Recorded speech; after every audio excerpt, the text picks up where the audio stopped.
सम्मानित नौजवान भाइयों और बहनों, आप सबको मेरा क्रांतिकारी जय भीम, जय भारत, जय संविधान। साथियों, जैसा कि आपको पता है, मान्यवर साहब श्री कांसीराम जी कहा करते थे कि मेरे समाज के भोले भाले लोगों, आपको ट्रिपल एम से बचना है। 3 तरह के एम जो आपके लिए खतरनाक साबित हो सकते हैं। पहले एम का मतलब है मनी, दूसरे एम का मतलब है मीडिया और तीसरे एम का मतलब है माफिया। यानी कि जब जब बहुजन समाज को जगाने के लिए कोई नेता तैयार होगा या मनुवादियों की सत्ता को हिलाने वाली कोई ताकत बनेगी, तो उस ताकत को तोड़ने के लिए, बहुजन समाज को बिखेरने के लिए ये मनुवादी सोच के लोग सबसे पहले नेता को खरीदने का काम करेंगे। अगर नेता ईमानदार है तो वो बिकेगा नहीं। फिर ये अपना दूसरा चाल, जो इनकी दूसरी चाल है, उसको इस्तेमाल करेंगे और ये मीडिया का सहारा लेंगे। मीडिया का सहारा लेकर के ये आपके नेता को, आपके आंदोलन को बदनाम करने का काम करेंगे, उसका दुष्प्रचार करेंगे। जब समाज मानसिक रूप से मजबूत हो जाता है तो मीडिया के दुष्प्रचार से उसे कोई फर्क और प्रभाव नहीं पड़ता। इसलिए ये लोग वहां भी विफल हो जाते हैं। और अगर ये 2 जगह विफल हो जाते हैं तो तीसरा रास्ता इनके सामने बचता है माफिया का, यानी कि गुंडे मवालियों को बुला करके या सरकारी मशीनरी का इस्तेमाल करके ये आपके नेता को डराने और धमकाने का काम करते हैं। आपके नेता को जेल भेजने का या उनके ऊपर झूठे मुकदमे लगाने का काम करते हैं। और ये तीनों ही चीजें आपके नेता, हमारे नेता भाई चंद्रशेखर आजाद, जो बहुजन समाज के सच्चे योद्धा और सिपाही है, उनके ऊपर इन मनुवादी लोगों ने इस्तेमाल कर ली है।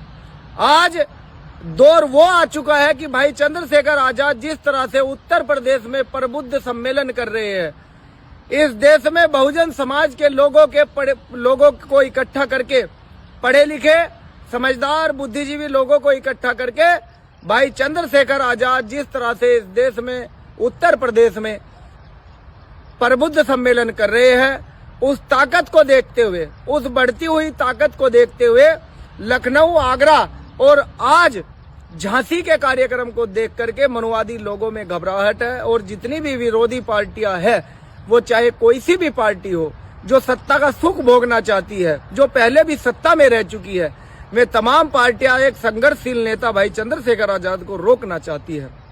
अब इन मनुवादियों के तीनों हथियार नाकाम हुए तो इन्होंने अपना चौथा हथियार एक विष कन्या को भेजकर चरित्र हनन करने का किया।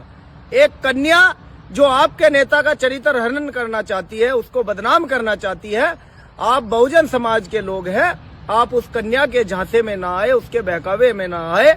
वो खुद ही एक पैसों से भरा हुआ बैग सोशल मीडिया पर डालती है और कहती है कि आपके नेता के लोगों ने इस पैसे को भाजपा से लिया, जबकि सच्चाई ये है कि वो पैसा उसी विष कन्या के घर भारतीय जनता पार्टी और विरोधी पार्टियों के लोगों ने भेजा कि चंद्रशेखर आजाद जैसे ईमानदार नेता को बदनाम किया जा सके। आप तमाम लोग भीम आर्मी और आजाद समाज पार्टी के सच्चे सिपाही, बहुजन समाज की राज सत्ता को स्थापित करने के लिए, बेगमपुरा राज स्थापित करने के लिए, अपना खुद का राज स्थापित करने के लिए आजाद समाज पार्टी और भीम आर्मी को और ज्यादा मजबूत करने पे लग जाइए। एक निवेदन मेरा अपने क्रांतिकारी उन भाइयों से भी है जो सोशल मीडिया चलाते हैं। आप लोग ज्यादा से ज्यादा ट्विटर चलाए, इंस्टाग्राम चलाए और फेसबुक चलाए। जब भी आपके नेता के खिलाफ, चंद्रशेखर आजाद के खिलाफ कोई विष कन्या या अन्य पार्टी के विरोधी नेता या विरोधी संगठन के लोग गलत पोस्ट या प्रचार करते हैं, तो मेरे नौजवान भाइयों, आपको ट्विटर पर भी 1 लाख पोस्ट कर देनी है, इंस्टाग्राम पे भी 1 लाख पोस्ट कर देनी है और फेसबुक पे भी 1 लाख पोस्ट करके भाई चंद्रशेखर आजाद के हौसले को बढ़ाना है और उन दुश्मनों के, उन मनुवादियों के हौसलों को तोड़ना है।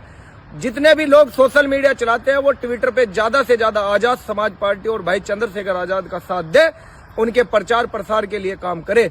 और जब भी वो विष कन्या चंद्रशेखर आजाद के खिलाफ लिखे तो लाखों लोग उसके नीचे उसकी सच्चाई और उसको आईना दिखाने का काम करे। जय भीम, जय भारत, जय संविधान।